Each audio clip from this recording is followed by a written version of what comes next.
now we're going to start off with the simplest logical system in the world, and it's called propositional logic. And this is something that we're going to build upon to get to predicate logic, which is the thing that's actually in use in artificial intelligence systems, okay? But propositional logic is the thing that we're going to use for a lot of hardware design and stuff, so in its own right, it's important. It's based on the notion of a proposition, and I'm going to define that. A proposition, hey buddy, got a proposition for you, is a statement about anything that has a truth value. That is what a proposition is. Has a truth value, which basically is just another way of saying that it is either true or false. Okay? And again, you remember when we talked about sets, and I alluded to something called fuzzy sets, where a member might be partially in a set, but partially not. And I said, well, you know, for this class, we're just going to deal with plain old sets, which do not have partial membership. Same thing here. We're going to deal with propositions that are either true or false, not sort of half true and half false. All right, so we're going to use just letters to represent those. So let's, make one called A. Let A be the proposition that logic is a topic in discrete mathematics.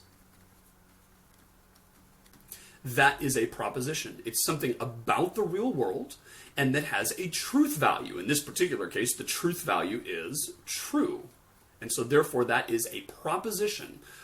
Another example, I could say let B be the proposition. I won't always write out the words be the proposition, but to start off I will.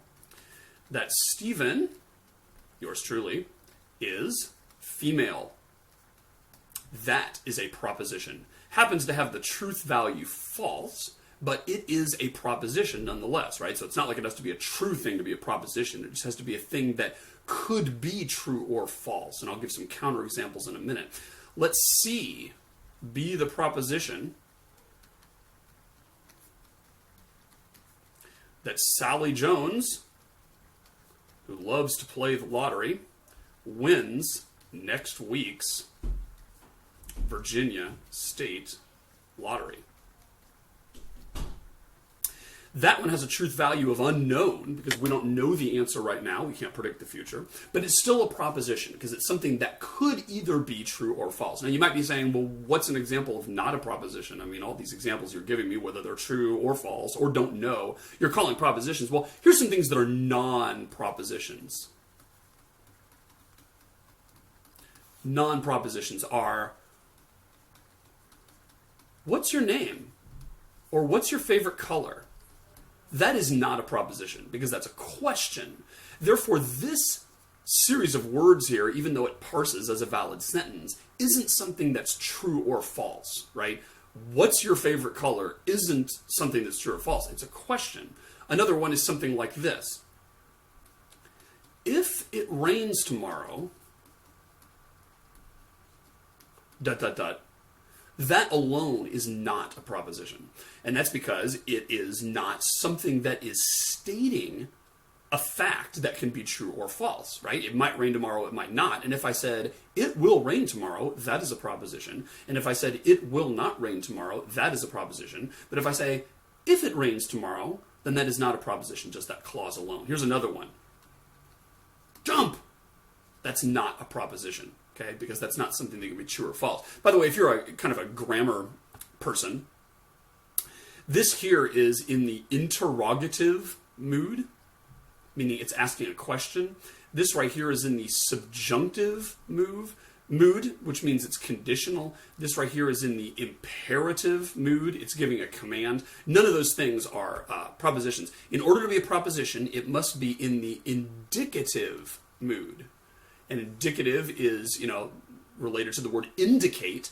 A proposition is indicating something. It's saying, I went to the movies last night. Or next year, so-and-so will be elected president, right? Those are all things that are indicative statements. They might be false. They might be true. They might be unascertainable. We might not be able to know now or ever, perhaps, whether or not they're true or false. But they're at least making a claim of truth or falsehood, okay? So that's all a proposition is. Now, What we're going to do in propositional logic is we're going to define certain propositions, and then we're going to use logical connectives, which are essentially Boolean functions, in order to combine them. And there's two different ways to sort of think about a logical connective or a logical operator. One is intentionally and one is extensionally. We'll look at intentionally right now and then extensionally in the next segment. So let's go through the different logical operators. They are as follows. A little hat right there is how we're going to write the connective and. That is how we're going to write or. That is how we're going to write not. All these cute little symbols. That is going to be XOR. And I'll get to that one in a minute. That's a little hard to get your head around. This one here is really hard to get your head around and also extremely important. That's the implies connective. And then one other one we'll look at looks like that, which is called equiv. All right, 6 logical connectives. You remember when we did sets, we had different set operators, union, intersection, Cartesian product, and so forth. These are operators that don't operate on sets, but rather operate on propositions. So if I said, A is the proposition that logic is a topic in discrete math, and I said let's let B be the proposition that Stephen is female, then we could say, what is the truth value of A and B? What is the truth value of B or A? What's the truth value of A implies B, etc.? Okay, so we're going to be able to combine these, and of course we can combine these in lots of different ways. We could say, what's the truth value of A and A? Or B implies A and B. Something like that, right? So we're going to be able to combine these just like we did the set operators, combine sets. We're going to combine logical operators with logical things. Now, let's just talk about what each of them mean extensionally. So, and is probably the easiest one to get your head around. And that really does mean just like what the English word and is, right? So if I assert A and B, then I'm asserting that both A and B are true. So in our example with the discrete math logic and the Stephen is female thing, A had the value of true because logic is a topic in discrete math. B had the value of false because Stephen is not female. You can take my word for it. And so the question is, what about A and B? And the answer is that is going to be false. Because A and B can only be true if both A and B are true. So it's simply a way of, combining two things in a sentence, right? All the time we do that in English, right? We say, hey, I'm going to the store today and that's going to make me late, right? Or it's going to rain today and I feel like a sandwich. Every time we state two things connected by and, we're just basically stating two separate things, right? Right, so that's what and is. Or is trickier, and that's because the English word or is used inconsistently. This is a so-called inclusive or, and that's really important to understand. Inclusive or.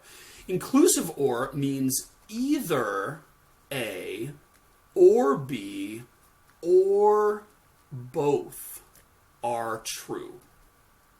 That's what we mean when we say A or B. If I assert A or B, then I'm saying either A or B or both are true. So in this particular case, A or B is going to be true because it is true that logic is a topic of discrete math or Stephen is female. Turns out the second one of those is false, but the first one is true and therefore A or B is true. Okay, it's simple as that. But just be warned that in English, oftentimes we use the word or to mean exclusive or, right? If I say, well, either Sandy or Dennis is going to win the election, I don't mean either Sandy or Dennis or both is going to win the election. What I mean in that sentence is exclusive or, which we'll get to in a minute. I mean either Sandy or Dennis, but not both. Okay, so this is one of the places where English turns out to be unsuitable for representing things in a knowledge system that like a computer would work on simply because it's ambiguous. You only know that I meant exclusive or instead of inclusive or in that sentence because you know about the real world and about elections, right? And you know that only one person wins an election, and if one person wins it, that implies that the other person doesn't win it, right? You know all that. You bring all that to the table. And so when I say either Sandy or Dennis is going to win the election, you automatically attribute exclusive or to that, just automatically, right? A computer, it turns out, can't do that because a computer doesn't know anything about the real world. In fact, there's a very interesting thing here about form and matter, which we'll talk about in a minute, where basically the computer just says, hey, these are symbols, man. You're telling me that there's something called A, and you're telling me there's something called B, and you're telling me that A is true and B is false. That's all I need to know. And the computer doesn't know things about people and femaleness and topics like logic and whether they're in a discrete math curriculum. All that kind of stuff is just opaque to the computer. The computer just says, hey man, I can crank through the reasoning. I can crank through the logic if you just tell me what's up. And I don't need to know what anything really means. I just need to know the values of the propositions, okay? The truth values of the propositions. So that's what A or B means, right? All right, now let's do this one here. This is not. And this is very similar to, complement in, sets. And I'm going to draw some parallels between the set operations and the logic operations in a minute. But one of the ways it's similar is because this is you'll remember, a unary operator. All the rest were binary operators. And again, binary does not mean the episode 7 stuff. It doesn't mean that, binary numbers or anything. It just means it only operates on one thing, right? So if I say not A, that has the value false. And that's because A was a true proposition, therefore not A is a false proposition. And similarly, not B is going to be true. So all it does is, flip the bit, so to speak. Flip it from a 0 to 1. Flip it from a true to a false. And if I say, hey, what's the value of not A? Then that's going to be true. Because A was true, therefore not A is false, therefore not A is true. It's kind of like multiplying by negatives, right? If you multiply by another negative, you get a positive. If you multiply that by a negative, you get a negative again. It just kind of goes back and forth, right? So not is basically just a way of flipping the bits, right? So here's an example. What if I asked you, is this true, A and not B? And if you think that through, you'll realize that the answer is yes, it is true. And that's because A is true, B is false, therefore not B is true. So A is true, not B is true. And since we have true and true, then that means this whole thing is true. What if I ask you, is it true that not A or B? And I think you'll realize that is false. Because A is true, therefore not A is false. B we know is false. And so this boils down to false or false. I'm saying one of the following two things is true. Either not A, which we know is bogus, or B, which I'm telling you is bogus. Therefore, the whole answer is bogus. The whole thing is false. Okay, so that's how these things work. And now, just to draw the connection here. Oh, and let me just demonstrate the inclusive or thing, right? What if I asked you this? Is that true? The answer here turns out to be true. And that's because A is true. B is false, which means not B is true. And so here's where I'm saying true or true, and the answer is going to be true. So again, in English, here's what we might say. We might say, logic is a topic in discrete math, or Stephen is not female. Okay? And if you didn't know better, because I'm telling you, you might think the answer to that was false. You might think it's wrong, because you might think I'm saying, well, logic is a topic of discrete math, or Stephen is not female. Well, those are both true. Therefore, it isn't true. That's not what or means. Or, in this sense, means inclusive or, which means if they're both true, we're all good. Okay? Now, let me draw a connection here, right? So, in set theory land, you will recall that we had this operation, right? A union B. And so just to review, if we had A being 1 and 3, and we had B being 2 and 3 and 4, then we said that A union B was the set 1, 2, 3, and 4, right? all the things that are either in A or in B or both. Now do you see the connection? That's exactly like this sort of thing, right? If A is true, or B is true, or both, then A or B is true. And here we're saying if an element is in A, or it's an element of B, or both, then it's going to be in the union.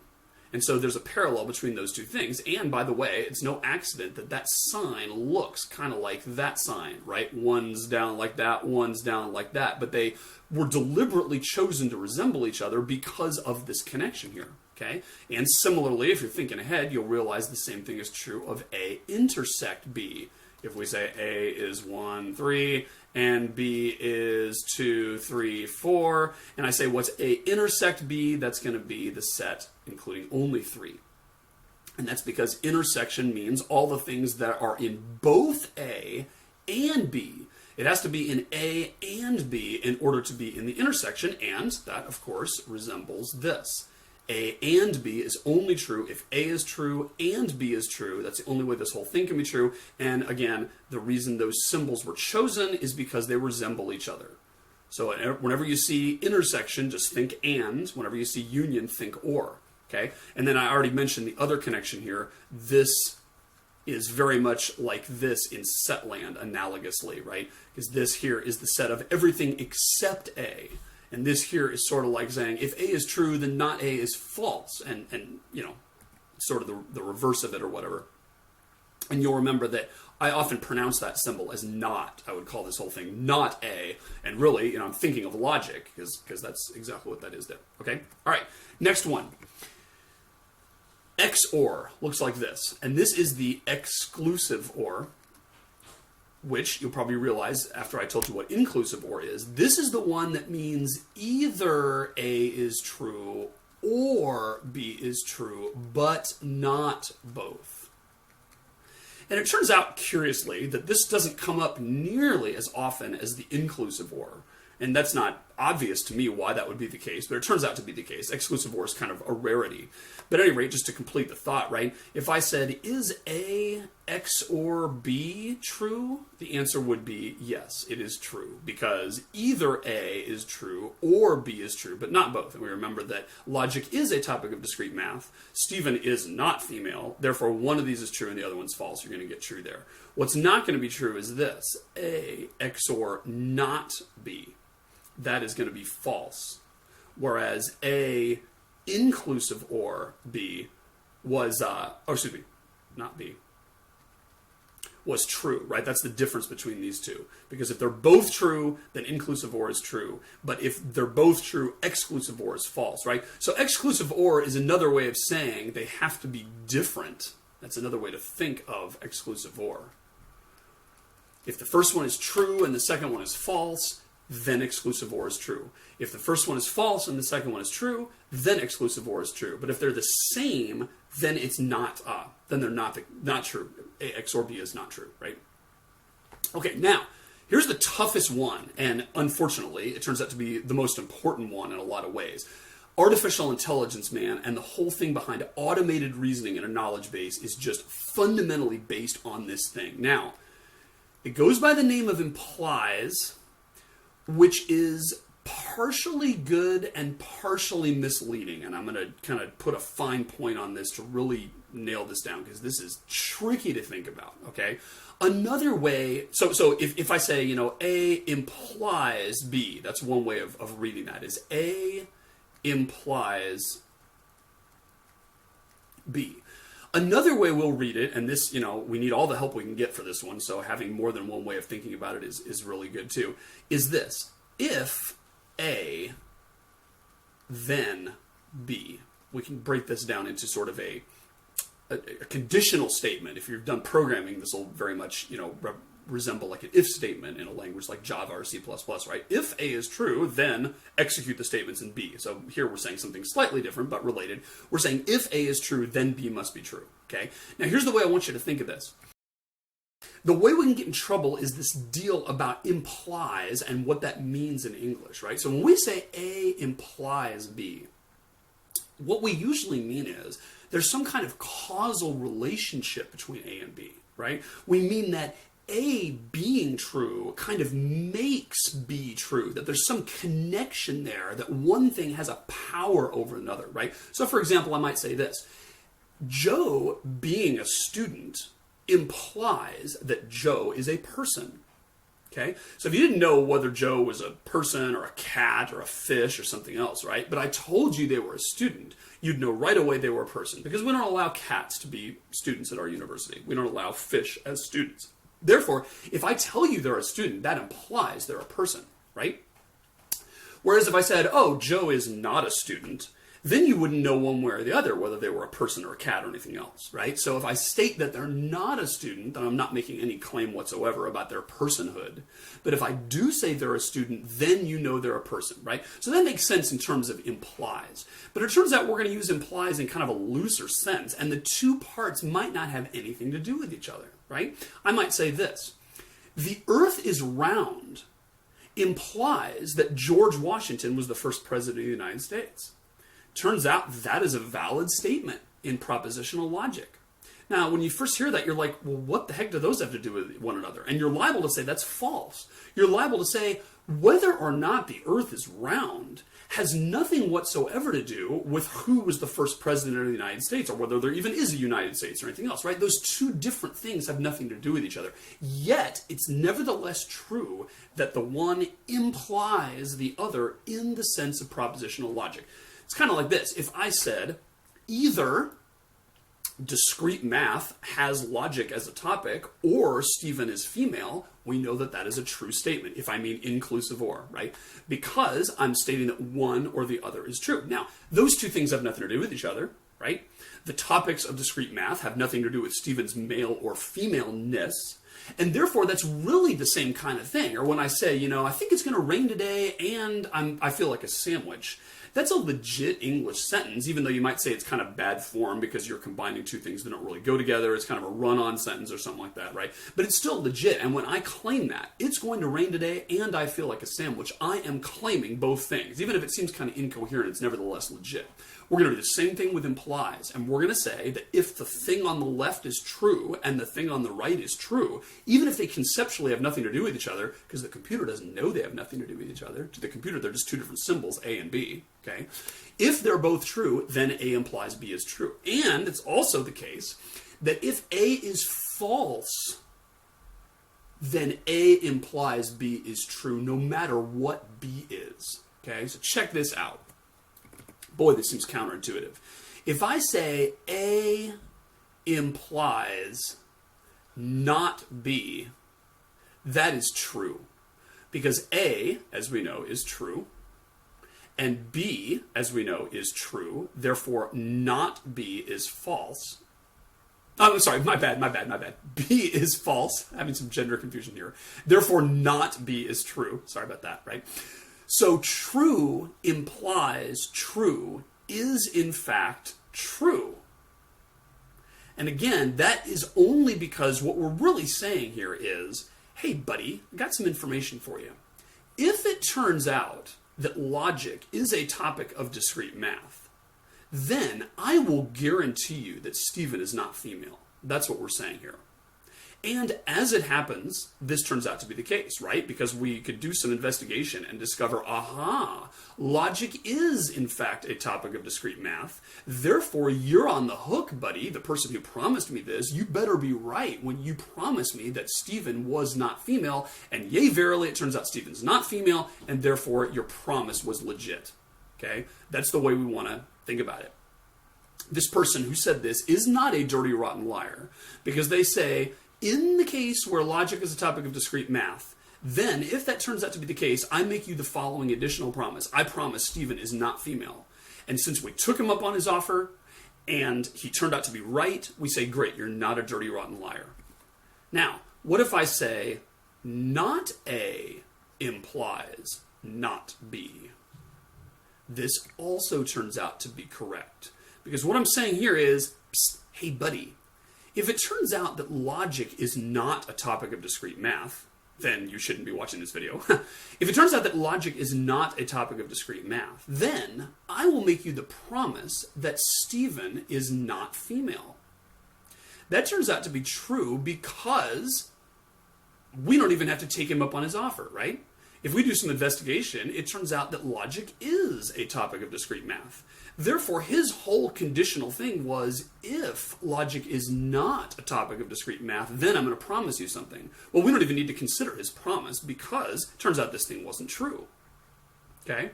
So it's sort of like saying, if I'm a monkey's uncle, I'll give you $1 million, right? That is a true statement. Because I'm not a monkey's uncle. Therefore, I don't have to give you $1 million. So if the thing on the left is false, then A implies B is true. If the thing on the left is false, A implies B is true, regardless of what B is. Okay? Here's the one that really throws you. If I say not A implies B, that paradoxically turns out to be true. Okay? Now this is weird because you're like, wait a minute, that thing is false. It is not the case that logic is not a topic of discrete math. Therefore, that's false.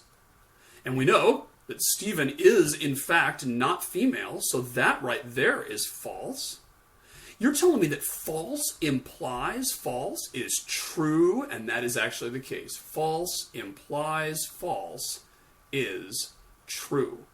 And again, that's because what we're saying is, hey buddy, psst, if it turns out that logic is not a topic of discrete math, then I'm going to make you a guarantee. I'm going to guarantee Stephen is female. But you see, we never had to take him up on his offer, right? Because his offer turned out not to be true. It's not the case that logic is not a topic of discrete math. Therefore, we don't even need to consider the right-hand side. So it's weird because, when we did and or, and XOR, for that matter, we always had to have a true in there somewhere, right? If we have, true and true, then we could get a true. And if we had true or true, we could get a true. And, true is not quite as anal, so if we had true or false, we could get a true. But we had to have at least one true in there, right? Heavens to Betsy, we can't say false and, or false is true. That would be ridiculous. And yet we are saying that here. So if both sides of the implication are, in fact, false, then the thing turns out to be true, okay? So, we got 3 blue check marks here. You might be asking, well, when the heck is this not the case, right? And the answer is, in the 4th case only is when it turns out to be bogus. If I say A implies B, that is when this turns out to not be true, okay? Because here, I've got true on the left-hand side, but I've got false on the right-hand side. So here's what I'm saying in words. I'm saying, hey, buddy, psst, if it turns out that logic is a topic of discrete math, I'm going to make you a promise. I'm going to make you a guarantee. I'm going to guarantee and assert that Stephen is female. And that's the thing that turns out to be bogus. Because I am, in fact, going to take you up on your guarantee. I am, in fact, going to follow up on this because it turns out that logic is, in fact, a topic of discrete math. Therefore, what's your promise? Your promise is Stephen is female, but he's not. Therefore, you're a bald-faced liar. Okay? Bit of terminology on implies, and then we'll move on to the next one. If I say A implies B, a lot of times what you'll hear, that thing is called the premise, and that thing is called the conclusion. And every implication, every logical implication involves a premise and a conclusion. And so we're saying, if the premise is true, then the conclusion must be true. That's what I'm promising when I say A implies B. And again, I'm not promising that the two actually have anything to do with each other. I'm just promising with that claim that if A turns out to be true, then B will also turn out to be true, regardless of whether they have anything to do with each other. All right? So that implies. We'll revisit that one a lot more. Okay, last one is this one. And we're not going to use this one a whole lot, but this one does come up, so you should know it. It's called equiv. And what that means is essentially implies both ways. So when I say A equiv B, I basically just mean they're the same.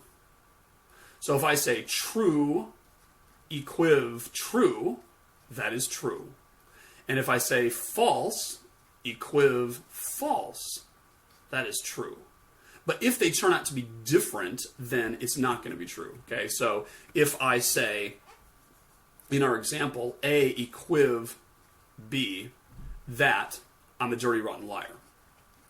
Because this would be saying the truth of whether or not logic is an element of discrete math is the same as the truth value of Stephen's femaleness. And it turns out that's not the case, because it is true that logic is a subset of discrete math, but it is not the case that Stephen is female. Therefore, it's not true that they're the same, and therefore that turns out to be false, right? And if I said not A equiv B, then that is going to turn out to be true. Because this is saying that the truth value of not A, which you and I both know is false, is equivalent to the truth value of B, which you and I both know is false. And therefore, we're going to end up true here. So all you're doing with, equiv is you're saying that the two are the same, right? Have the same truth value. And by the way, the astute listener will realize that if I say, let me not use A and B because those are loaded. We already know what those are. Let's use C and D. If I say C, X, or D, that's the same as saying not C implies, or excuse me, not implies, equiv D, right? Because this is true if C and D are different from each other. This is true if C and D are the same as each other. Therefore, this whole thing, when we not it, is going to be the reverse of that, right? And therefore, that is going to be true only if they are different from each other. So, XOR says, I promise they're different. And equiv says, I promise they're the same. Notice I keep using the word promise, right? And that's because we're going to be dealing with this thing called assertions, right? And we're going to make a logical assertion. We're going to say, hey, I assert X and Y. And when I assert that, that is the same as asserting X and also asserting Y. And when I say X or Y, I assert that. What I'm saying is X is going to be true, or Y is going to be true, or both. That's what I'm asserting with that. And if I assert X implies Y, I am asserting that either X is false, in which case I'm not making any promises at all. That's my, if I'm a monkey's uncle, then I'll give you $1 million thing, right? Or if X does turn out to be true, then I'm guaranteeing that Y also turns out to be true, right? So all these things, when you state something in propositional logic, you are making a claim. You are making an assertion. And basically what an artificial intelligence knowledge base is, and these so-called expert systems that have been a huge part of artificial intelligence research for many, many decades, are basically a huge database of assertions where we're saying this is true, and then we know this is true, and then we know this is true, and then we know this is true. And it's going to turn out that that's going to give us the ability to reason from things where we can say, I know this is true, and I know this is true, and this is true, therefore this other thing is true, and we can end up basically saying we can derive new facts from old facts, and some would say that's exactly what's going on in your mind, right? Every time you go through a day, you learn different things, you assimilate different facts through your senses, and then you're constantly, if you're kind of on the ball, arranging those in your mind and saying, I just learned this about Sally, now I learned this about Sally, that tells me something else about Sally, which tells me something else about this group that Sally's in, which tells me something about this institution, which then implies something else about me, right? You're constantly deriving new facts from old by basis of deductions, and we'll cover that in a future segment. So here's a quick review. Let's define three propositions here. I've got D being the proposition that dolphins have 3 legs. R is the proposition that the earth is round. L is the proposition that London is the capital of France. So I'm assuming some background material here with the world we live in.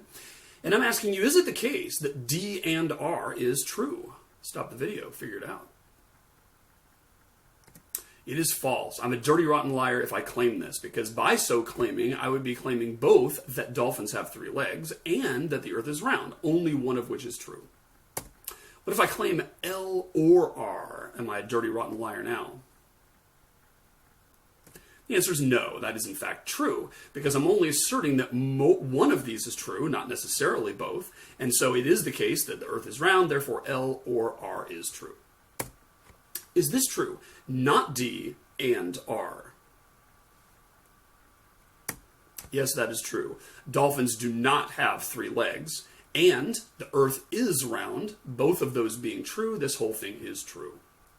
Now, what if I put some parentheses here and rewrite it like that? Now, is it still true? The answer is yes, in this case it is, because asserting that D and R is true is the same as asserting that dolphins have 3 legs and the earth is round.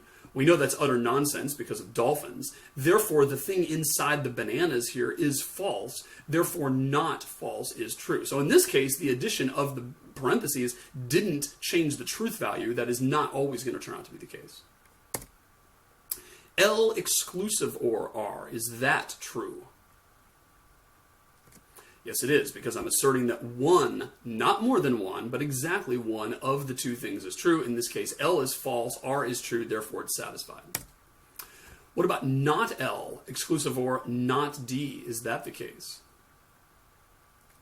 And that's the one that turns out to be false, because not L is true, but not D is also true. And if they're both true, then exclusive oring them is going to give me a false. If this was an inclusive or, it would be true. But since it's an exclusive or, this turns out to be false. What about this monster here? L, exclusive or not D, or not R. Stop the video, figure it out. It turns out to be true, and here's why.